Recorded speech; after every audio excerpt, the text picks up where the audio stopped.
August 13th, it'll be decided who's taking on some of these incumbents who have spent years in their seats. So let's take a look at some of the biggest Republican races shaping up. August votes will decide who takes on Senator Chris Murphy in November. He's kept the Senate seat blue since 2013. Now Beacon Falls First Selectman Jerry Smith will be on the ballot, receiving the early party nomination. He's competing with Matthew Corey, though, a Manchester businessman who's qualified for a primary.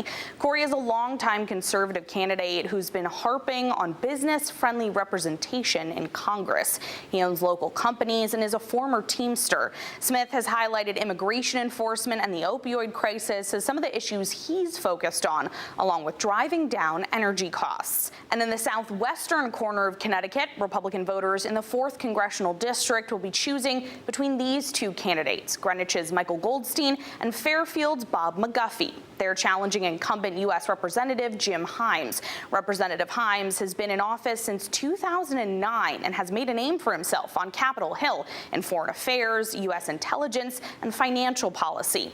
As far as the Republican contest, Goldstein is a doctor and lawyer running as a, quote, physician with a vision. He's focused mostly on healthcare policy and costs. McGuffey is the leader of Connecticut's Tea Party, a conservative activist and self-published author.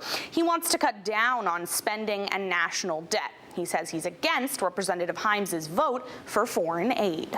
Some really interesting races to keep an eye on here, especially as they start getting more into their platforms and proposals. Again, Senator Chris Murphy and all 5 U.S. House Democrats have avoided primary challenges this year. Senator Richard Blumenthal is not up for re-election until 2028. But those state-level races are crowded and important come August 13th. A lot of representation could change and even potentially flip parties. There will be 15 Democratic primaries and 2 Republican between State House and Senate, so be sure to check to see if your town has a primary contest.